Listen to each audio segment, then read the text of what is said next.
What's going on, everybody? I'm Aaron. This is Appalachian to Collect, and that is a shiny cop, except it's not cop. So check this out. I'm gonna show you how you can turn an old shelf into something pretty cool. All right, so I started with this. It's actually a shelf here, and it's so the first thing I want to do is get cleaned up, put a little bit of texture on it, and then make it look like it's a really cool piece of copper.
So to actually make this cold process copper patina, it's really easy. It doesn't take a lot. You're going to need some acid. I prefer to use sulfuric acid, battery acid, easy to find at the auto parts store. You want some copper sulfate. That's also easy at the hardware store.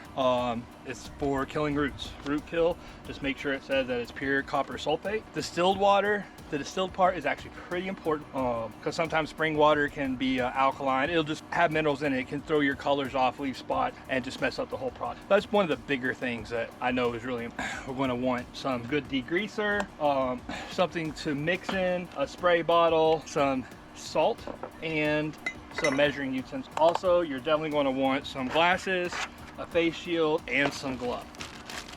All right, I'm gonna go ahead and get this stuff set up, and then I'll show you the process for me. Okay, so we're going to start. This is 3 cups. I make enough to do a quart jar. We're going to use, it comes out to about a 10-to-1 ratio, roughly 5% acid content. So we're going to use 3 cups of distilled water, and so first the water.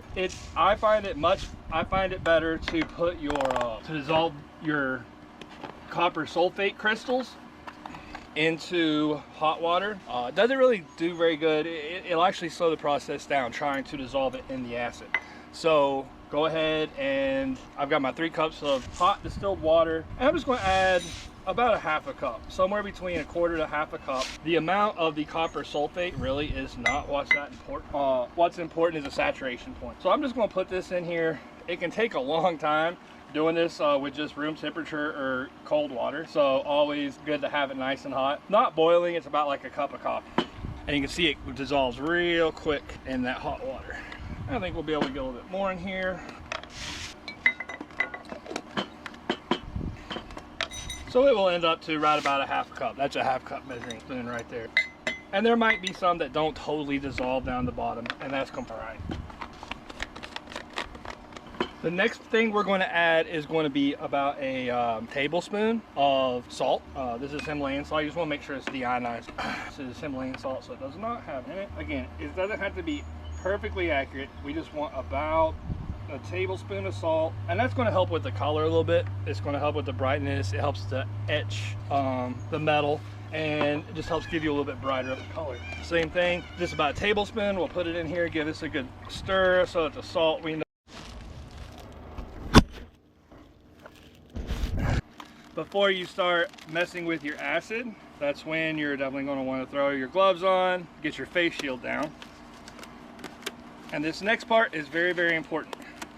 Whenever you're mixing acid, and this is any type of acid and water, you always mix your acid into your water. So whatever the larger amount is, For us, 3 cups of water and only half a cup of sulfuric acid. So we are going to put our acid into our water.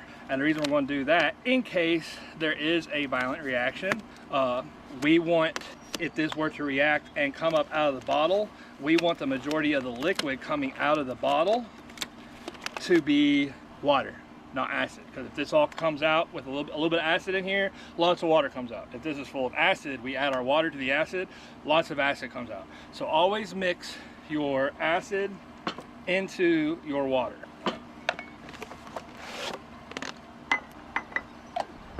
All right, so one of the tricks when you do this is do it in the shade. And I've got our, you can see the cool grind in that. If you try to do this in the sun, it's not going to end up very well. It dries too fast. Also, probably one of the most important things when doing this is going to be any kind of oil or contaminants.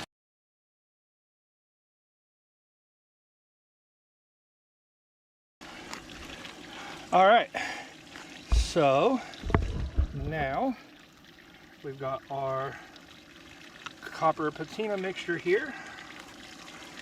Always use water, get your piece wet first.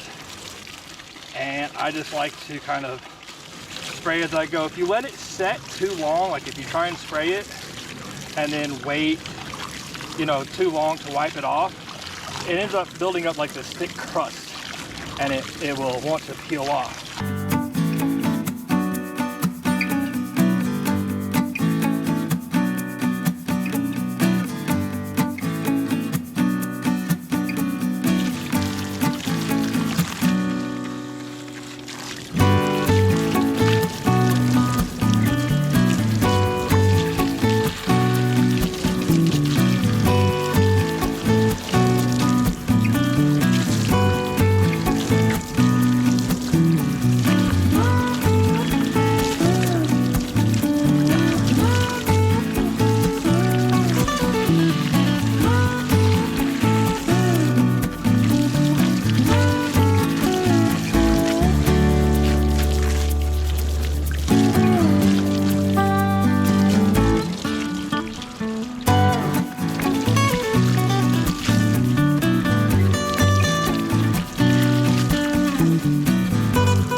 One of the things with this is you want to get it dry quick because it will start to flash rust.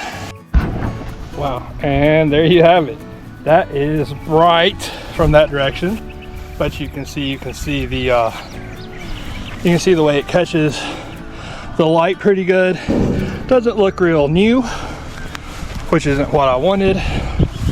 Looks like an old piece of copper. That is blinding.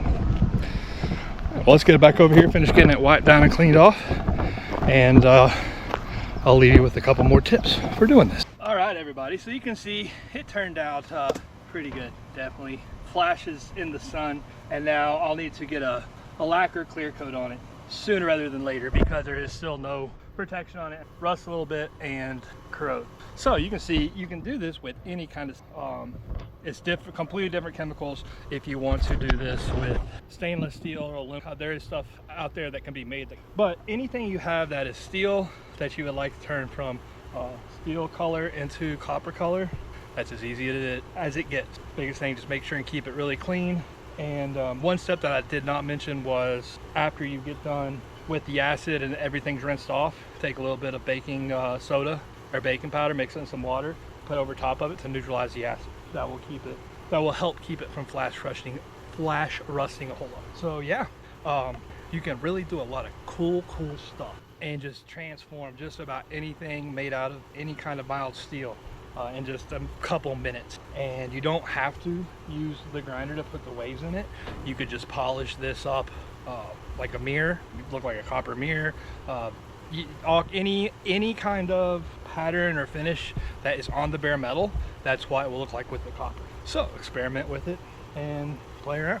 And I will be showing you guys a video coming up of what exactly this is going to be a part of. It's going to be a really cool piece, I think. So you're going to want to make sure and like, subscribe, and share in order to see what I get out of that, what I make out of something like that. All right, everybody. Well, it's been a long day. Thanks for watching.